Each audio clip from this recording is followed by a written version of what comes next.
office, the people who lived there weren't the only witnesses. One of our photojournalists was there as well when the officer was shot. Yeah, let's return back to the scene now to Maurielle Lue, who's live with our very own Mike Vielhaber. A little too close for comfort this morning. Yeah, that's absolutely right. You know, we're going to talk to Mike about what he saw, but I do have some new information that I want to give you guys first. So producers, roll with me here. I'm going to go a little bit long because I just got off the phone with the union president for Cleveland Police. Here's what he tells me. We now know the name of the officer. It's Anthony Soto. If you remember that name, Anthony Soto is the officer who was involved with the racism case in the Warehouse District just a few months ago. That's the officer who was shot in the leg. As we heard Justin say, he is at home recovering now, but Stephen Loomis did tell me that he was shot in the leg. They took part of the slug out, but he does still have some bullet fragments in his leg that as of right now, doctors are saying they are going to leave there.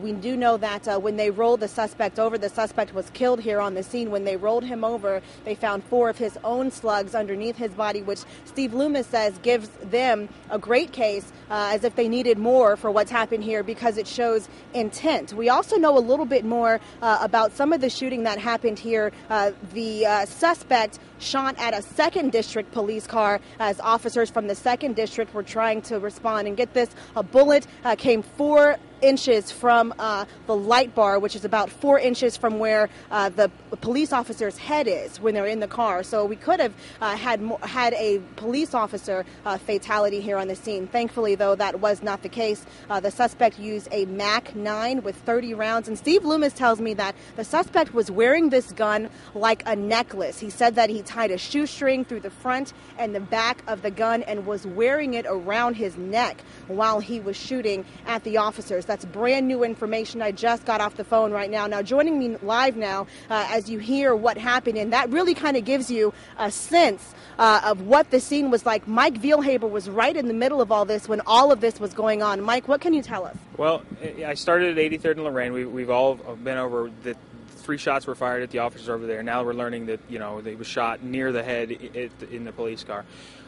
I didn't like the situation over there at all, and I get the things very early a lot, and I needed to move. I didn't like what I was feeling over there, so I came down through what is West 89th at the end of Tompkins here, and as I passed it, I got out of the car at the corner and heard what I thought was one shot. Apparently, as I had driven by on West 89th, that's when the shooting occurred.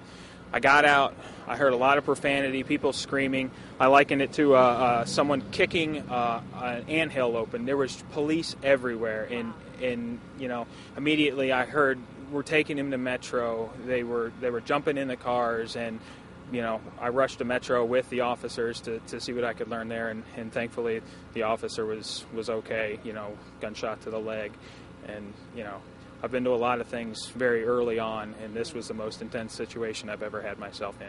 Very intense. Thank you, Mike. As you hear Mike describe it, and as you hear the union president describe it, intense situations. Again, we've just learned that the gunman, the suspected gunman, was wearing the gun around his neck like a necklace tied with shoestring so that he could have easier access to the gun. Again, that's according to union president Steve Loomis. This case is still developing. We're still learning more information. I've been talking with Steve Loomis this morning. As soon as I learn anything else, I'll be right back here reporting live for you. For now, reporting live on Cleveland's west side, I'm Maurielle Lue, News Channel 5. Pete and Ken, back into you guys. All right,